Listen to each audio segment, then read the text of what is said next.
есть очевидные доказательства того, что главным фактором снижения инфляции является научно-технический прогресс, снижение издержек, модернизация производства, повышение эффективности, значит, те же самые инвестиции.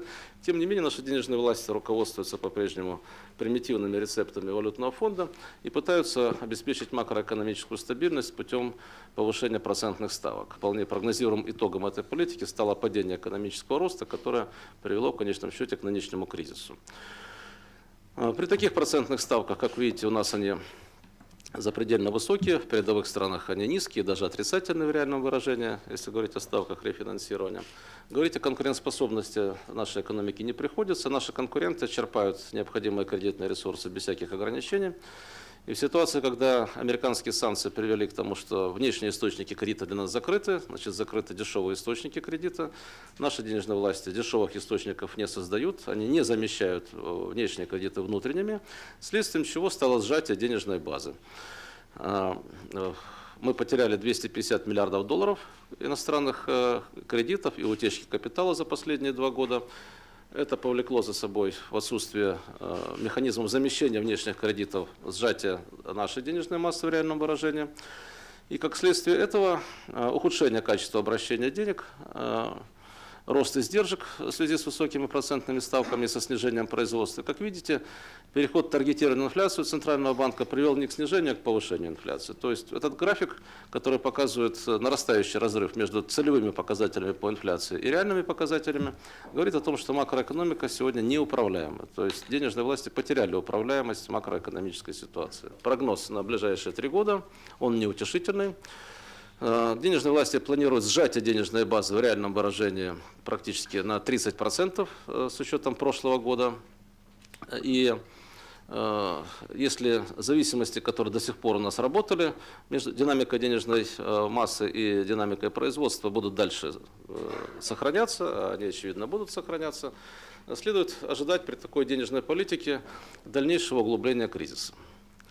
При этом существует предел демонетизации экономики, вслед за которым начинается расстройство денежного обращения. Мы это наблюдали в 90-е годы, то есть хаос будет увеличиваться при таком подходе, и ни о каком экономическом росте говорить не придется. Нам обычно говорят о том, что такая денежная политика связана с необходимостью стабилизации, прежде всего, курса рубля. Ну вот вы видите, что она не приводит к стабилизации курса рубля. Из всех нефтезависимых странах только у России такие колебания и такая глубина девальвации. Даже страны, которые гораздо больше от нас зависят от экспорта нефти, девальвировали свою валюту в 3-4 раза меньше, чем мы. При этом колебания продолжаются, хотя никаких оснований объективных для такой волатильности курса рубля нет. И с точки зрения обеспеченности рубля резервами, и с точки зрения соотношения номинального курса и паритета покупательной способности, и с точки зрения динамики торгового баланса, который остается положительным.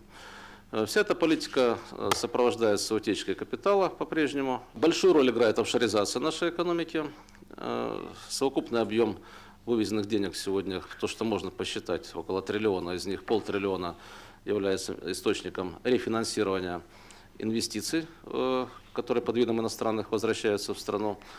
И вот эта степень офшоризации подчеркивает предыдущую мысль о неуправляемости нашей нынешней макроэкономической ситуации. Процесс воспроизводства капитала у нас в значительной степени формируется за рубежом. Экономика критически зависела от внешних источников кредита, и в силу этого экономические санкции при той денежной политике, которая проводилась, оказали столь негативное воздействие. Можно было этого избежать, но вы видите, что санкции перекрыли главный источник денег в российской экономике, это приток иностранных кредитов и инвестиций. Все внутренние источники денег намного меньше. Это, во-первых, спекулятивная поставка денег по операциям репо, валютного и рублевого. Единственный источник для реального сектора – это рефинансирование под нерыночные активы, составляет не больше 10% кредитной эмиссии. И когда были перекрыты внешние потоки кредита, мы получили вот такое схлопывание денежной базы, в особенности ее кредитной составляющей, денежной массы ее кредитной составляющей, формирующейся из-за рубежа. И поскольку не были предприняты меры по компенсации этих негативных факторов, мы оказались в кризисе, хотя имеем все возможности к устойчивому росту.